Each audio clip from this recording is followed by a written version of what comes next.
तो 7% पासवान जी आखिर ये 5% पर कैसे आ गए? रविदास जी जो करीब करीब 6% पे थे 5% पे आ गए। पंडित जी कहाँ पे 5% थे वो 3.5% पे आ जाए, किस आधार पे?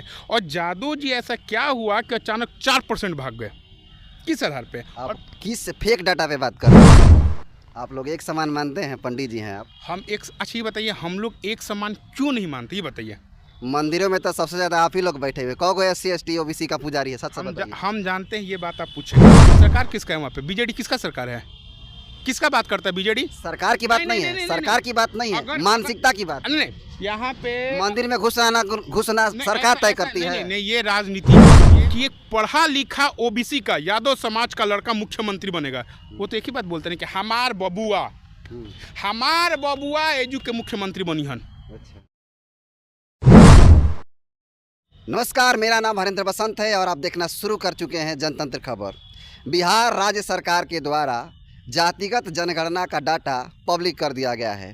पब्लिक करने के बाद कुछ नेता और कुछ लोग विरोध कर रहे हैं कि हमारी जाति को कम दिखाया गया है। कुछ लोग समर्थन में हैं तो कुछ लोग विरोध में हैं। आज इसी सिलसिले में बात करने के लिए हमारे साथ एक शख्स मौजूद हैं। इनका परिचय मैं खुद लेना चाहूँगा। क्या नाम है सर? मेरा नाम प्रहलाद मिश्रा है और मैं युवा लोक जनशक्ति पार्टी बक्सर के प्रधान महासचिव हूँ। बिहार सरकार के द्वारा जो डाटा, जातीय जनगणना का जो डाटा आया है, उसको आप कैसे देखते हैं? देखिए, बिहार सरकार के द्वारा जो गठबंधन में वर्तमान सरकार है, कहीं ना कहीं ये डाटा 2024 और 25 में होने वाले चुनाव को देखते हुए निकाला है। अगर पूर्ण रूप से हम देखा जाए, करीब करीब हर एक ज़िले में चेयरमैनी का चुनाव हुआ है।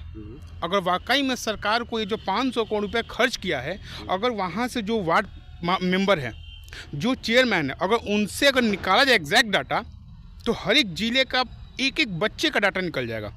और मुखिया के थ्रू अगर पंचायत के बेस पर, आखिर एक बार बताइए, पंचायत जो होता है वहाँ पे वार्ड होता है चाहे मुखिया होता है, वो एक एक व्यक्ति के बारे में जानता है, तो आपका 500 करोड़ रुपया भी बच जाएगा। और आप एक राजनीति के जो बीडीसी है या फिर वार्ड मेंबर हैं, जिसको अपने आप को जनता के बीच जाना होता है, वो भी चले जाएंगे और गणना भी सही रूप से आ जाएगा। डाटा पे आपको दिक्कत है? जी, डाटा पे पूर्ण रूप से दिक्कत है। क्या दिक्कत है? देखिए, 2011 में हम सिर्फ पासवान जाति के बारे में बात करते हैं, पहले बोलते हैं। उनका डाटा कहीं ना कहीं 7.8% था। 2011 में जातीय जनगणना थोड़े हुआ था? नहीं हुआ था, जातीय जनगणना नहीं हुआ था, लेकिन सरकार के पास ऐसा डाटा था। किस तरह की डाटा की बात? देखिए, उस समय गठबंधन थी भाजपा और नीतीश जी की, जदयू की, और पार्टी के भीतरी से अगर पता किया जाए, क्योंकि सबको पता है जो नेता जिस पार्टी से, जिस जाति से, उसको पता होता है कि मेरा जात का कितना संख्या है, तो कहीं ना कहीं हम 7.8 नहीं मानते, हम 7% भी मानते हैं। तो 7% पासवान जी आखिर ये 5% पर कैसे आ गए? रविदास जी जो करीब करीब 6% पे थे 5% पे आ गए। पंडित जी कहाँ पे 5% थे वो 3.5% पे आ जाए, किस आधार पे? और जादव जी ऐसा क्या हुआ कि अचानक 4% भाग गए, किस आधार पे? और किस फेक डाटा पे बात कर रहे हैं? मुझे लगता हम पूर्ण रूप से लोक जनशक्ति पार्टी बिहार आदरणीय चिराग पासवान जी के नेतृत्व में बिहार सरकार के द्वारा निकाला गया ये जनगणना, जातिगत जनगणना के हम लोग विरोध में है। क्योंकि कहीं ना कहीं आपका मानना है कि जातीय जनगणना नहीं होना चाहिए? देखिए, जातीय जनगणना होना चाहिए, लेकिन इसका जो डाटा है ये पूर्ण रूप से निकाल दे हमें कि इस पंचायत में, मानिए कि मेरा वार्ड नंबर 1 है, तो सरकार ये दिखा दे कि वार्ड नंबर में इतने लोग हैं।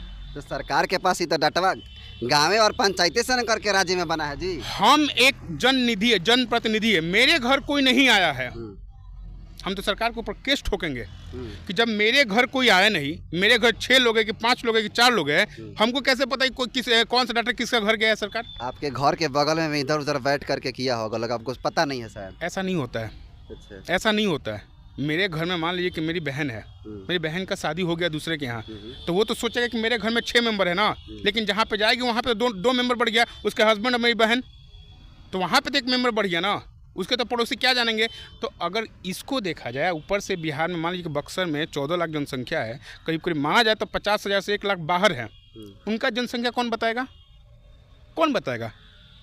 आप देखिए, सर आदरणीय लालू जी, तेजस्वी जी को नहीं बोलेंगे, लेकिन लालू जी के द्वारा दिया गया, खासकर ये जब चुनाव का समय आया, नीतीश बाबू 14 + 2 16%। नीतीश जी पहले क्या नारा दिए कि नहीं भाई, बिहार है, सब जातियाँ एक समान है। तो जब सब जातियाँ एक समान है तो फिर ये डाटा क्यों? आप लोग एक समान मानते हैं, पंडित जी हैं आप। हम एक, अच्छा ये बताइए, हम लोग एक समान क्यों नहीं मानते, ये बताइए। मंदिरों में तो सबसे ज़्यादा आप ही लोग बैठे हुए, कौन SC ST OBC का पुजारी है, सच से बताइए। हम जानते हैं, ये बात आप पूछेंगे, जी आप सही से बताइएगा। समानता की जब बात करते हैं तो होना चाहिए ना। ये बात सही है। कोई भी व्यक्ति, कोई भी जन नेता जो बोलता है कि मंदिर में ये बैठे वो बैठे हैं, अगर उसके घर आस पड़ोस से कोई जाता है तो पूछे, कोई पंडित से पूछता है कौन जात हो तुम? टीका लगा लेने से सब पंडित नहीं हो जाता है। अब जाइएगा BHU में, एक से एक शास्त्री है, अर्थशास्त्री सब लोग हैं। वहाँ पे जाकर SC का भी बच्चा शास्त्री सीख रहा है, OBC भी सीख रहा है, पंडित जी भी सीख रहे हैं, राजपूत भी सीख रहा है। और कहीं ना कहीं आप तिरुपति का डाटा निकालिए। शास्त्रीय संगीत की बात अलग हो जाती है। हम शास्त्रीय पढ़ाई इस बात को सबको पता है कि मंदिरों में पुजारी कौन होते हैं, आपको पता नहीं है?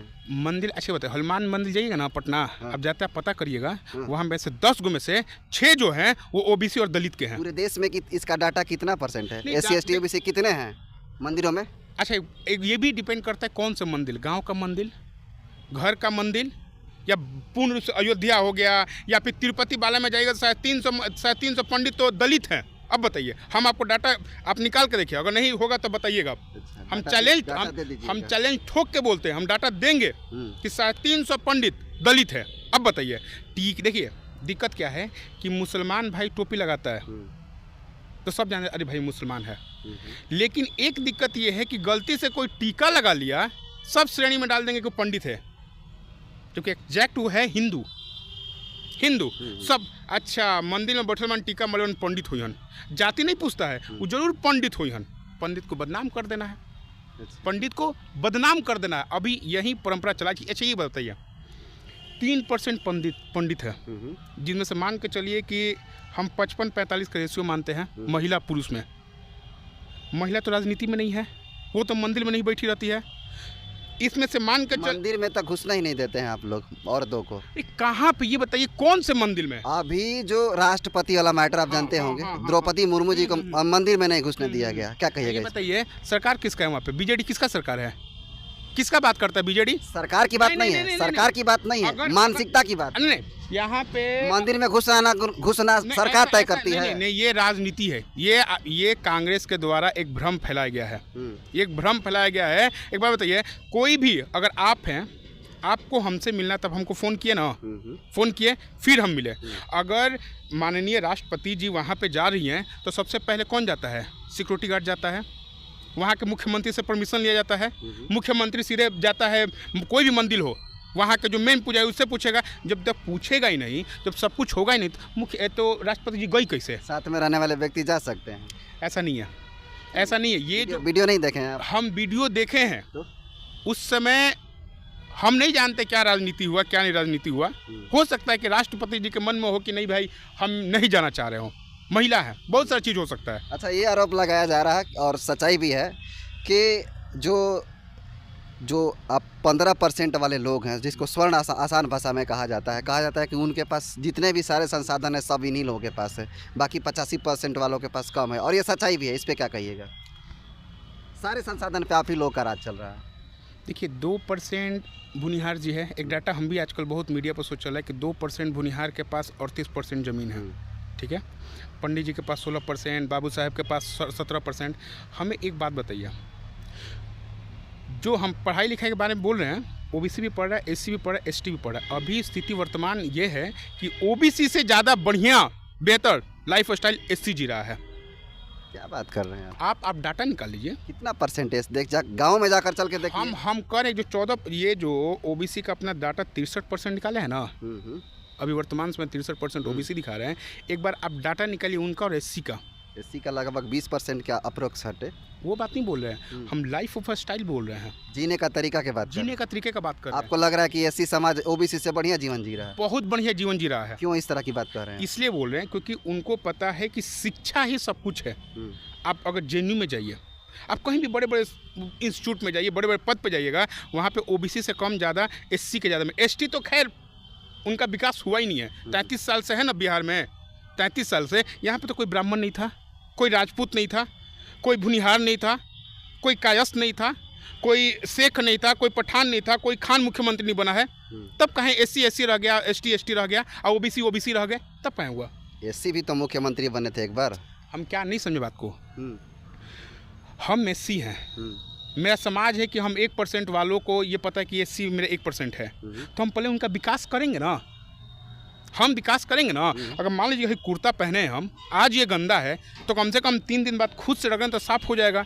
तो आप 33 साल से हैं, अब 2% कुर्मी हैं, हम आपको डाटा निकाल कर दे देंगे 0.01% जो उनके साथ चमचा होगा मुख्यमंत्री के साथ, वहीं स्कॉर्पियो या फरारी या सफारी पर घूम रहा होगा। बाकी सब कुर्मी की स्थिति आप जाइए गाँव में देखिए। और आप तो ग्राउंड से ये जो जनतंत्र हम देखे हुए हैं कि ये तो ग्राउंड पे एक एक व्यक्ति से पूछता है जी। अब तो ग्राउंड के नीचे वो भी रोड पे जाते हैं जहाँ पे प्रधानमंत्री के द्वारा बनाया गया शौचालय योजना भी है, फिर भी लोग रोड पे लैट्रिन कर रहे हैं। उसी ग्राउंड रिपोर्ट की मैं बात बता रहा हूँ कि जो आपने कहा कि ओबीसी से बेहतरीन ज़िंदगी जी रहा है एससी समाज, लेकिन मैं अपना डाटा बता रहा हूँ कि मैं जब जहाँ तक गया हूँ एससी समाज का हालत ख़राब है, क्योंकि उनके पास रहने का ज़मीन है, खुद खाने का व्यवस्था नहीं। हाँ, कुछ % लोग हैं, 1-2% को छोड़कर सभी लोग एससी कैटेगरी में हालत ख़राब है। इसका मतलब आप भी मानते कहीं ना कहीं 33 साल से जो राज हो रहा है वो जनता को बेवकूफ़ बनाने के लिए हो रहा है। हम इसकी बात नहीं करेंगे। आप देखिए, आप एक एक व्यक्ति से मिलते हैं, चाहे वो बच्चा माने झोपड़ी के अंदर में ना हो, बाहर अनाथ आश्रम में हो, और चाहे वो बड़े बड़े बिल्डिंग में, आप उसके यहाँ भी जाते हैं। कहीं ना कहीं इसका मतलब यही हुआ ना जी कि 33 साल से लोग हैं, विकास नहीं हो रहा है। कहीं ना कहीं मान के चला जाए कि 33 साल से आप उड़ीसा में जाइएगा ना, बीजेडी है, वहाँ पे जातिवाद नहीं चलता है। वहाँ पे करीब करीब पहले हम जब उड़ीसा में थे 1% लोग अमीर थे, आज 10% लोग अमीर है। और कंटिन्यू एक ही व्यक्ति नवीन पटनायक ओबीसी जाति का बिरादर है, ना वो ब्राह्मण देखता है, ना पंडित देखता है, ना राजपूत देखता है, ना कोई बिरादर नहीं देखता है, ना यादव जी हैं कि कौन है क्या है, कोई नहीं। वहाँ पे चलता है महापात्रा चलता है, दास चलता है, अलग अलग टाइप का चलता है। वो बोलता है कि व्यक्ति का विकास होना चाहिए। अगर एलजेपी की सरकार बनती है बिहार में, क्या कीजिएगा? देखिए, एलजेपी की सरकार बनती है तो सबसे पूर्ण रूप से पहला हमारा जो काम होगा कि यहाँ पे उद्योग लाना, यहाँ पे उद्योग लाना। हम आपको एक बात बता रहे हैं, वन मंत्री है तेज प्रताप यादव जी, है ना, आप गौर करिएगा, आपको ही बोला, आप गौर करिएगा, हम व्यक्ति से भी पूछ लेंगे कि पिछले 1 साल नहीं 2 साल से जब से ये रोड बना है, ये बक्सर का गर्मी बहुत ज़्यादा हाई हो गया है। जो यहाँ पे 82% लोग किसान है, ना बारिश समय पर हो रहा है ना कुछ हो रहा है। काहे नहीं हो रहा है? सबसे ज़्यादा पेड़ पौधा जो है बक्सर से लेकर कोइलवर तक था, जिसके चक्कर में बारिश होता था और किसान खुशहाल रहते थे। वन मंत्री कहाँ गया? एक भी पेड़ लगा हुआ है? फूल लगा देने से पेड़ नहीं होता है। वो अगर पेड़ आप लगाए होते तो यहाँ पे 44 डिग्री 45 डिग्री 46 डिग्री हो रहा है, ये नहीं ना होता। आप वन मंत्री हैं, आप मुंबई में जा रहे हैं मॉडल के साथ ऐसे पकड़ के काजोल के साथ फ़ोटो खिंचवा रहे हैं, आप हमारे आइकॉन हैं, ये कोई मतलब हुआ? और आप जाति जनगणना निकाल रहे हैं कि नहीं, हम ये बात बोलना जरूरी है कि 14% आप निकाले कि 14%। आदरणीय लालू प्रसाद जी एक बार भी एक शब्द बोल देते कि एक पढ़ा लिखा ओबीसी का यादव समाज का लड़का मुख्यमंत्री बनेगा, वो तो एक ही बात बोलते हैं कि हमार बबुआ एजू के मुख्यमंत्री बनी हन। अच्छा। या तो तेजस्वी जी को बनाएंगे, तेज प्रताप यादव जी को बनाएंगे, मीसा भारती जी को बनाएंगे, नहीं तो तेजस्वी जी की वाइफ होने वाली जो है। एलजेपी में परिवारवाद नहीं है? नहीं है। चिराग पासवान तो रामविलास पासवान जी के बेटे, दूसरे को क्यों नहीं दे दिया अपना? तो अगर आप नहीं आप एलजेपी में आइएगा ना, आप हकीकत में एक बार अंदर से झांक के देखिए। हम पंडित हैं, हमारी संख्या कुछ नहीं है। अगर आप जाइएगा ना तो वहाँ पे पंडित, पासवान, दुसाद, रविदास, यादव जी भी हैं, राजपूत भी हैं, सब लोग एक थाली में बैठ के खा रहा है। अगर मेरे अंदर काबिलियत है तो हम वहाँ पे जाएंगे। पहली बात तो आरजेडी में भी है? नहीं है, आरजेडी में भी हर समाज के लोग हैं। यादव के जो बोलते हैं कि वर्चस्व है, यादव और मुस्लिम में भी एक खेला खेलते हैं। जनरल में कौन आता है? खान आते हैं, पठान आते हैं, सैयद आते हैं, अंसारी आते हैं। बाकी पसमंदा वाले 85% अंदर आते हैं। इनका नाम नहीं लेंगे, ये 17% दिखाएंगे। अरे भैया तुम ही सबका ठेका लिए हो, कितना हज यात्रा पर कितना भेज दिया आपने। और बक्सर ज़िला में आप जिस यादव के बारे में बात कर रहे हैं, हम देखिए, हमको बेकार इस बात का लगा है कि तेजस्वी जी बोल रहे हैं कि जिसकी ज़्यादा संख्या उसकी ज़्यादा भागीदारी। तो 2% वाला आपको ना, ए चाचा हई साइनवा कर दो, ए चाचा हई साइनवा कर दो, कहीं नहीं पकड़ के चाचा हटो हम बानी 14% हमको बिठा दो।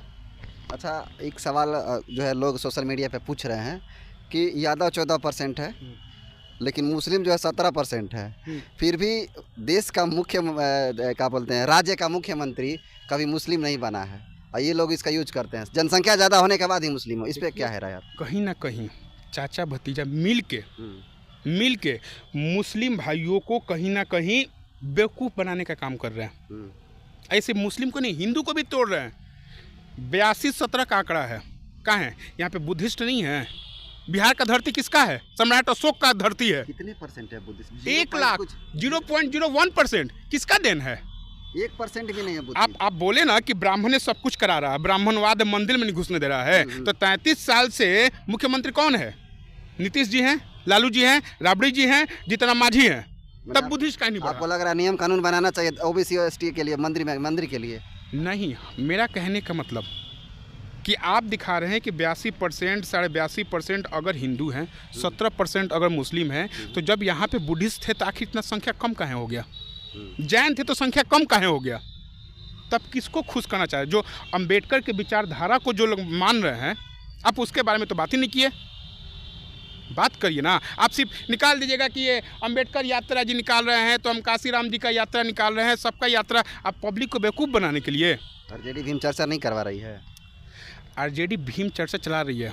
आप एक सौ सी बात बताइएगा, पिछले 1 महीना में आप अपना खुद का वीडियो देखिएगा, कम से कम यादव जी लोग महादलित परिवार के 3-4 जगह आप ही के न्यूज पे आप गए हैं कवर करने, क्योंकि आप एक व्यक्ति के पास जाते हैं। आप दिखाए हैं कि यादव जी लोग वर्चस्व बना के कैसे वहाँ पे पंडित जी थे। तो कहीं ना कहीं भीम चर्चा झूठ-मूठ का ये उनको बेवकूफ़ बनाने का कोशिश करें समाज को कि नहीं हम भीम के साथ हैं, लेकिन वो खुद नहीं मानते हैं। वो खुद दबंगई करते हैं। आप बोलते हैं कि अरे कौनो बात नहीं, FIR हुई ना, हमारा सरकार पर हम देख ले। क्या परिचय होगा, फिर से जानना चाहेंगे आप? मेरा नाम प्रहलाद मिश्रा हुआ और मैं युवा लोक जनशक्ति पार्टी का प्रधान महासचिव हूँ बक्सर से। और मैं एक बार और बता दे रहा हूँ, हमारी पार्टी चिराग पासवान जी के नेतृत्व में ना हम जात का नाम लेते हैं, ना धर्म का नाम लेते हैं, ना मजहब का नाम लेते हैं। हमारा एक ही काम है कि आखिर बिहार जो कि सबको IAS IPS पता नहीं क्या क्या नहीं देता है, आखिर यहाँ के बच्चे, यहाँ के लोग, यहाँ के युवा आखिर बाहर क्यों जा रहे हैं? क्या रीज़न क्या है? हमारे पास ज़मीन है, हमारे पास सारे संसाधन हैं। सबसे बड़ा चीज़ है कि हमारा जो खोपड़ा है बहुत तेज है।